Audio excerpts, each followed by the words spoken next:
ये चटनी बनाना बहुत ही आसान है। मुझे पूरा यकीन है आपने ना ही ये चटनी बनाई होगी, ना ही खाई होगी और ना ही पूरी यूट्यूब पे आपने देखी होगी इस तरह की चटनी। ये चटनी बनके इतनी मज़ेदार तैयार होती है कि आपके घर वाले सालन छोड़ के बिस्मिल्लाहिर्रहमानिर्रहीम अस्सलाम वालेकुम।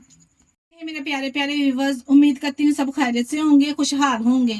जहाँ भी रहें खुश रहें, आबाद रहें।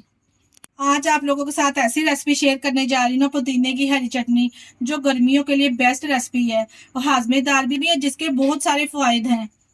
और गर्मियों में तो वैसे ही ज्यादा देर किचन में खड़ा नहीं हुआ जाता, तो आप इस तरह से पुदीने की चटनी बना के इसको किस तरह से सेव कर सकते हैं बआसानी। आप इसको 2 से 3 माह तक आसानी से चला सकते हैं। वीडियो को आपने एंड तक देखना है, स्किप किए बगैर। वीडियो पसंद आई वीडियो को लाइक और चैनल को लाजमी सब्सक्राइब कर दिया करें। चलते हैं फिर टेस्टी से चटपटी मजेदार सी चटनी बनाना स्टार्ट करते हैं। और पुदीने की हरी चटनी बनाने के लिए यहाँ पे देखिए जी, इस तरह 2 गट्टी यहाँ पे हमने इस तरह से पुदीना ले लेना है। अच्छे से पहले मैंने इसको धो लिया था। धोने के बाद यहाँ पे देखिए इसके डंडल से हमने इस तरह से इसके पत्ते अलहदा कर लेने हैं। जो नरम डंडल होगा वो साथ ही में रहेगा तो कोई बात नहीं, नहीं तो इसके तमाम डंडल है जो इसको अलहदा कर लेंगे। और धनिया को भी हमने धो के अच्छे से ड्राई कर लेना है। यहाँ पे देखिए धनिया को भी हमने अच्छे से साफ कर लिया है। और यहाँ पे किसी भी रोटी वाली रुमाल के साथ इस तरह से देखिए जी, ज्यादा अरसे के लिए अगर तो आपने चटनी को रखना है ना, तो फिर आपने अच्छे से धनिया को यहाँ पे ड्राई कर लेना है। किसी भी रोटी वाले रुमाल के साथ या किचन टॉवल के साथ इस तरह से इसको अच्छे से हम यहाँ पे ड्राई कर लेंगे। अच्छे से पहले हमने इसको धो लेना है, कोई भी इसमें मिट्टी वगैरह ना हो, क्योंकि आपको पता है डस्ट वगैरह बहुत ज्यादा होती है धनिया में और पुदीने में। इस तरह से पहले धोने के बाद अच्छे से हमने यहाँ पे देखे जिसको वॉश करके अच्छे से यहाँ पे इसको ड्राई इस तरह से होना चाहिए। जो इसके ऊपर से एक्स्ट्रा डंडल ना, इसको उतार देंगे हम।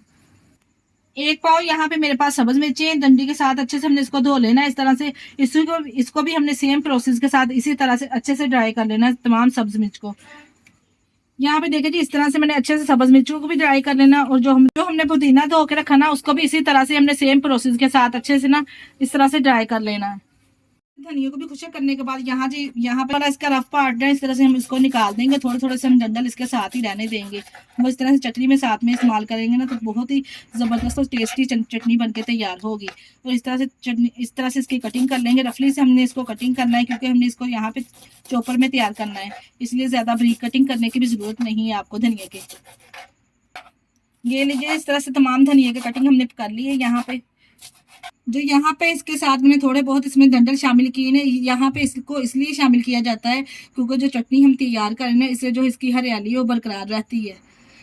जी, यहाँ पे धनिया की कटिंग करने के बाद मैंने इस तरह का एक चॉपर लिया है। यहाँ पे अब हमने इसको चॉप करना है। तमाम चीज़ों को बिना पानी डाले हमने इसको चॉप करना है। इस तमाम चीज़ों को इसलिए किया है कि ज़्यादा अरसे तक हम चटनी किस तरह से हम इसको सेव कर सकते हैं, इसलिए यहाँ पे मैंने पानी का इस्तेमाल यहाँ पे बिल्कुल नहीं करना।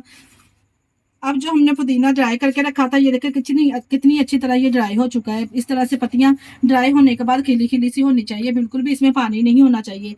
ये भी इसके साथ ही शामिल कर देंगे। अब यहाँ पे आप लोग कहेंगे बिना पानी के तो ये पेस्ट इसका बन ही नहीं सकता। यहाँ पानी के यहाँ पे हम इसको कैसे चॉप करेंगे। यहाँ पे मेरे पास 3 टेबलस्पून लेमन है, ये इसके साथ शामिल कर देंगे। फ्लेवर भी बहुत ही अच्छा आएगा और जो हमारा पुदीना और धनिया है इसको मदद करेगा पेस्ट बनाने में। अगर आपके पास लेमन नहीं है तो आप इसकी जगह 3 टेबलस्पून इसमें सफेद सिरका शामिल कर देना है। बस यहाँ पे ऊपर से इसको कवर करेंगे और इसको फाइनली से हमने इसका पेस्ट बना लेना है। लीजिए, यहाँ पे हमने अच्छे से इसका पेस्ट बना लिया है, आप चेक कर सकते हैं। इसमें हमने पानी नहीं ना शामिल किया, तो इसका जो पेस्ट है इसी तरह से बनना है। थोड़ा सा इस तरह से दरदरी सी रहनी है। इसको यहाँ पे एक प्लेट में निकाल लेंगे, एक साइड पे करेंगे। ये लीजिए, यहाँ पे हमने जो 1 पाव सब्ज मिर्ची ली थी ना, उसको भी हमने अच्छे से ड्राई कर लेना। और वही चॉपर में हमने वही चॉपर में यहाँ पे हमने इसको रफली सा कटिंग कर लेना है, ताकि जो इसको चॉप करने में आसानी हो। इस तरह से किचन वाली सीजर लेंगे, इसके साथ हमने इसको यहाँ पे रफली सा कटिंग कर देना है तमाम सब्ज मिर्च को, मोटा मोटा सा। इस तरह से सब्ज मिर्च को इस तरह से हमने कटिंग कर लिया। और यहाँ पे मेरे पास 2 टेबलस्पून बड़े साइज के जो होते हैं वो अनारदाना है, इसको भी हमने अच्छे से साफ करके ड्राई कर लेना है धो के, क्योंकि इसमें डस्ट वगैरह होता है। तो इसी तरह से इसको ड्राई नहीं शामिल करेंगे, धो के पहले हमने इसको ड्राई कर लेना है किसी भी स्ट्रेनर में डाल के। इसके साथ ही यहाँ पे मेरे पास लहसुन की कलियां हैं, ये 7 से 8 होंगी, जो हमने इस तरह से छील के इसको भी अच्छे से वॉश करके ड्राई कर लेना है। ये भी साथ में शामिल कर देंगे। इसके साथ शामिल करूंगी 1 टेबलस्पून यहाँ पे मेरे पास नमक है, ये शामिल कर देंगे। आप बाद में भी शामिल कर सकते हैं, मैंने इसके साथ ही शामिल कर दिया है ताकि सब्जी मिर्ची अच्छे से ब्लेंड होने में आसानी हो। तमाम चीज़ें डालने के बाद इसको भी ऊपर से कवर करेंगे और तमाम चीज़ों का इसका भी हम पेस्ट बना लेंगे। लीजिए जी, यहाँ पे हमने मिर्चों को भी, सब्ज मिर्चों को भी इस तरह से दरदरा सा कर लेना, ज्यादा पेस्ट नहीं। यहाँ पे हमने इसका बनाना, इसमें हमने जरा भी पानी या फिर विनीगर और या फिर हमने इसमें लेमन ऐड नहीं किया। इसी तरह से हमने इसका दरदरा सा सब्ज मिर्चों का पेस्ट बना लेना है। आप चेक कर सकते हैं, इस तरह का होना चाहिए। इस इस तरह से जब खाते हुए ना आता ना मुंह में आएंगे ना, यकीन जानिए बहुत ही टेस्टी लगेगा। हमने एक बाउल में निकाल लिया। यहाँ पे हम एक कढ़ाई लेंगे, इसमें 4 टेबलस्पून ऑयल शामिल करेंगे।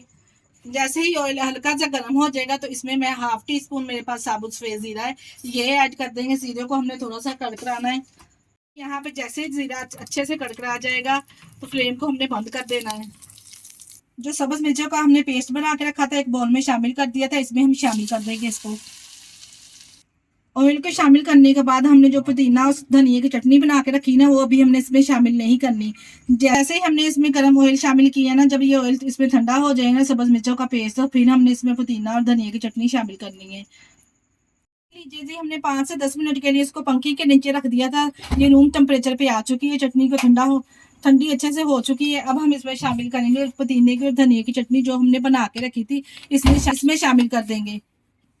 शामिल करने के बाद यहाँ पे हमने इसको अच्छे से मिक्स कर लेना। सब्ज मिर्च को, धनिया को, पुदीने को अच्छे से हमने यहाँ पे इसकी मिक्सिंग कर लेनी है। यहाँ पे ये लीजिए, मजेदार से हमारी चटपटी सी करारी हरी चटनी तैयार है। बिना सालन के भी आप इस चटनी को रोटी के साथ खा सकते हैं। इतनी लजीज ये चटनी बनके तैयार होती ना, आप इस चटनी को चावल के साथ, दाल के साथ अगर खाएंगे ना, तो यकीन जानिए आपके खाने का ये मजा दोबारा कर देगी। और वैसे भी ये चटनी हाजमेदार है, बहुत सारे इसके फवायद हैं। अगर मैं आपको इसके फवायद बताने लग जाऊँ तो वीडियो बहुत ही ज्यादा लंबी हो जानी है। अब यहाँ पे हमने इस तरह से एक कंटेनर ले लेना है, बिल्कुल ही ड्राई होना चाहिए, जिसमें हमने इसको सेव करना है। इस कंटेनर में तो आप 1 से 2 माह तक तो आसानी से इस्तेमाल कर सकते हैं। 1 से 2 माह तक तो आपकी चलनी नहीं है। जितनी ये चटपटी मजेदार बनके तैयार होती है, आपने उससे पहले इंशाल्लाह ताला इसको खत्म कर देना है, जितनी ये लजीज बनती है। जैसे यहाँ पे हमने इसको सेव कर लिया है। इस तरह से किसी भी ड्राई कंटेनर में आपने इसको शामिल कर लेना है और ऊपर से कवर कर देंगे। आसानी आप 3 से 4 माह तक आसानी से इसको चला सकते हैं। बहुत ही जबरदस्त मजेदार सी हमारी चटनी तैयार है। अगर रेसिपी ट्राई करें तो अपना फीडबैक लाजमी दिया करें और हमारी वीडियो को अपने रिश्तेदारों में, अजीजों में भी शेयर कर दिया करें। इसके साथ ही मुझे दीजिए इजाजत। अपना बहुत सारा ख्याल रखिएगा और हमें दुआ में याद रखिएगा। ओके, अल्लाह हाफिज।